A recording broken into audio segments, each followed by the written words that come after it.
Welcome to Money Manager. In the studio with me in Cape Town is Maarten Ackerman, investment strategist at Citadel. You've seen the ads on TV. They're private wealth specialists. I think that's what the hook line is. Where are the private clients putting their money at the moment? Because obviously they watch television, they listen to radio, and they read stuff, and they see Greece and they see China stock market meltdown.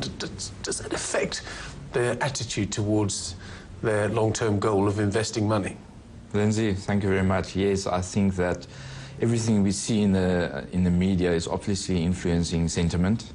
And at the moment, I think especially South African private clients, they struggle because the story back home is not that great. And then if you look at what's happening in China and Europe, you're not sure where to go.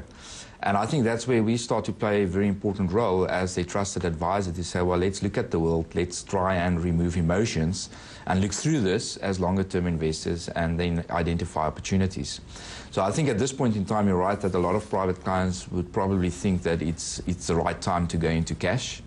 But there's, as advisors, that's where we come in to say, well, be careful because today still, cash anywhere in the world is not offering you any proper real return. So from day one, you're actually getting poorer. Yeah. And we still think that global equity, or equity, let's rather say equity in general, is probably a better place to be longer term. And what we are seeing in places like China and Europe, we also need to understand, is probably just volatility. Last week we spoke about what's happening in Greece, and we said that it will just add volatility to the market. But Greece is too small to actually fundamentally change the outlook for Europe or the global economy for that matter. And if you take that into account, an event like Greece, you will need to understand might have a short-term impact on your portfolio, but it can actually create good entry opportunities for other parts of the world. So equity is your asset class of preference? I mean, equity is still... If someone gave you 100 Rand, I mean, let's talk about it in percentage terms, how much of that 100 Rand would you put in equities immediately? And let's not break it down geographically. Let's just say whether it be 60%, 70%, what would you do? Yes, that very much depends on the client. We always start with the client and the family and what their objectives are over time. 40 years old. But on average, yeah. 40 years old, yeah, it's going to retire at the age of 60, something like that. What would you do? So for the majority of clients in the end, it boiled down to probably more offshore. And that's not given a view on the country or what's happening here right now. It's simply on valuation opportunities. We would probably go 50 to 60% in global markets, and the rest of the money will remain in the local market. Yeah, international markets are interesting. We've got the US earnings season at the moment. The markets haven't really done much. In fact, if you look at the January the 1st to June the 30th period, the S&P and the Dow Jones was flat. And the fact is that it could go flat for quite a while now. But unfortunately, actually fortunately, people think that it's a safe place to be given what's happening elsewhere. And that's what people want, I think, at the moment, safety, security. Yeah, I think what's very important right now is earning stability going forward. I think we've made the case going into this year that we cannot expect the same kind of returns we've seen over the past 3 years. The one thing, however, is that the increase that we've seen in most markets at least kept pace with the increase in economic growth and company profitability, which is very different from previous bubbles like the IT bubble, where it was a lot of hype and the earnings were not really there. So it feels like markets are getting expensive. Just a month ago, a lot of markets we had new all-time highs, but it is at least backed by some proper earnings. So the big question going forward now is to say, will companies be able to maintain that profitability? Because that's the real safety net. And I think the risk in terms of being a global investor in companies is, do we see a global recession, and can we avoid a global recession? But you're 100% correct to say that where we are today and probably going forward, we are telling our investors don't expect the same kind of returns, probably expect very low single-digit returns. And what we're seeing so far this year is probably playing out, and who knows, this year might be flat. But it might still longer term be better than just putting your money in cash and making no real return whatsoever. Your daily meetings are probably a very good barometer of what's happening in the South African economy. I live in Cape Town. we're broadcasting from Cape Town, and Cape Town is not South Africa, and Kalk Bay, which is where I live, is not South Africa. But over the last month or so, I've noticed a palpable change in what has happened in a little place like Kalk Bay. The houses that were for sale are now not for sale anymore. I see builders' vans outside of properties full of bricks and full of wood, and people busying themselves at 7 o'clock in the morning and regenerating these houses. And I see restaurants opening in Bree Street, just around the corner here. 2 or 3 restaurants every month opening up, and they're full all the time. And this is winter in Cape Town. Is this a Cape Town phenomenon, or is South Africa, or a certain sector of South Africa, doing very well, which is obviously very good for you? Yes, I do think South Africa, and this is something that we also started talking about a couple of months ago, we are seeing a 2 or 3 speed economy. And there's different pockets in the economy that's doing very well, and there's other parts that struggle quite a bit.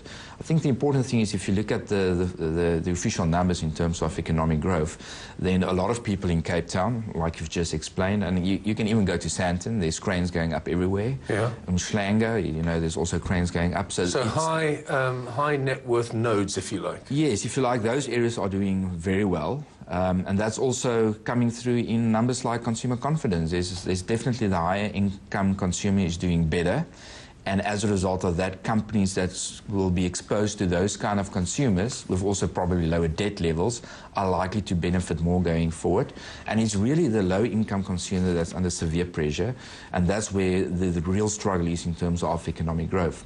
So you're right to say that there's different pockets in the economy currently. Unfortunately, I do think, if you think about over the past month, we've seen consumer confidence and we've seen business confidence. Both of those declined to a 14, 16-year low. So at the moment, I'm talking about, unfortunately, we're a country of deficits. So we always spoke about the current account deficit and the government's budget deficit. But now suddenly it seems like those numbers are also coming through in consumer confidence. So you can almost argue we've got a consumer confidence deficit or confidence deficit in the economy. And on top of that, you've got a skills deficit, an education deficit, unemployment deficit, and that results in a growth deficit. Now, 2%, if we're lucky this year, might not sound like a deficit. If you compare us to Russia and Brazil, they're fighting off recession. But that's not enough for us as a total economy, excluding these pockets where things are really going well, to actually resolve a lot of our structural issues. So I do think, like you said, it depends who you talk to and in which part of the economy you operate, but the economy is definitely running at 2 speeds at this point in time, and that's partly what we see on the JSE. There's some companies doing very well, keeping the JSE at these levels where a lot of people are saying the JSE is expensive. There's probably better opportunities elsewhere. Yet if you look at the local economy, you know, you can't understand why the JSE is at those levels, but it's because we've got these 2 speeds taking place. Even 3 speeds. I mean, I think at the top people are doing well. At the bottom, from what I understand anecdotally, there is a thriving entrepreneurial spirit in let's call it the previously disadvantaged. I don't know what to say actually, because it's I'll get into trouble, but I know people that are doing very well indeed, and maybe they're not being categorized and not being statistically accounted for by people. I see some thriving businesses. Yes, I do think that it's an interesting point you make, that if you look at a lot of emerging markets, it's very often the case, because the informal economy, if you like, is not part of the official statistics. It's very hard to measure them, whether it's South Africa, India, Brazil or China, and therefore you don't always know exactly what's going on in that part of the economy. I often believe that as long as you avoid social tension, it actually means something is happening there, because people is not, you know, that unhappy that they're actually starting. People adapt, that's the whole point. If you can't get a job at Anglo-American or Standard Bank or wherever it is, or at the post office, then you have to do something about it, and you start your own business. We're going off on a socio-economic tangent here. Talk about stock picks now. You've talked about your geographical preference. In other words, you want to go overseas, but what about stock picks? Anything you like at the moment at Citadel? As you know, we're not stockbrokers, so I can't give you our top stock today. It also very much depends on, number one, the client, the kind of man that they're looking for. So what we do currently is we've got 3 different styles. We try in the end for the client to have a style neutral portfolio. We know that through the cycle, having a style neutral portfolio will help in terms of looking at your performance relative to your benchmark. So there's basically a portfolio that follows a more value style. Or deeper value, and you can just understand that that portfolio will have very different stocks compared to the portfolio that is more a quality momentum portfolio. Yes. And then we've also got an income generating or a dividend portfolio. So it again depends on the client which kind of stocks will be in the portfolio.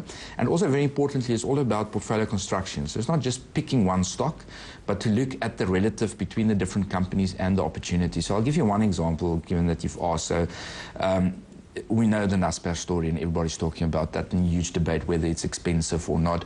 That's when you look at the company on its own. Now, we've been underweight Naspers for a couple of years, and we recently increased that exposure. We're still underweight, but it's a relative between that and something like Mediclinic. So we had Mediclinic in the portfolio as well. Yes. They've done exceptionally well. And on the back of that, we've looked at the relative Mediclinic Naspers, we've reduced the Mediclinic exposure, and we've increased the Naspers exposure. So it's the whole thing about momentum, quality growth, and the total portfolio construction that will in the end result in your 20 or 30 names that you've got in the portfolio. You're part of the Peregrine company, which has done incredibly well. I mean, it paid a 50% increase in its dividend recently on its results, and you're part of that, and it's a phenomenal success story. And in the past, they have been very active because of their skills in derivatives in hedging portfolios for every part of the group. Are they hedging against your portfolio at the moment? Are they, in other words, taking up put options, for example, on the JSE, on the S&P 500? In terms of our clients specifically, what we're doing is we've now got a separate portfolio where we run protected equity all the time. And the reason why we did that is if you've got a huge equity portfolio, not all clients at all time would like some protection in there. So we decided to keep our flagship equity portfolio unhedged, but we've then got a portfolio that will always be hedged or partially hedged, and now we can move the clients between these two. So that is an option on the table. And then obviously we also, the currency hedging. The currency hedging is very important, especially if you've got a lot of your assets offshore. And we used to have quite a big portion of that hedged.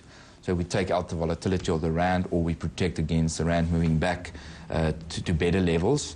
A couple of months ago, we took off that hedge. Yeah. And I think this is in line with what we spoke. Having this deficit environment, whether it's a current account deficit or a trust or confidence deficit, it actually implies that the currencies also remain in a deficit or will remain under pressure. Just quickly, last 30 seconds. Are people coming to you on a daily basis and saying, I've made this money and I need to invest it? What's the state of the private client business in South Africa, do you think? I think the state of the private client business is very, very well. It is a lot of people benefited from these nodes of pockets that you refer to. Yes. So the private client business in South Africa is growing very, very fast. Competition is getting more steep, and there are definitely more of those clients looking around for proper advice. Maarten, thanks so much for your time this evening. That's Maarten Ackerman. Maarten is an investment strategist at Citadel. That's it for Money Man.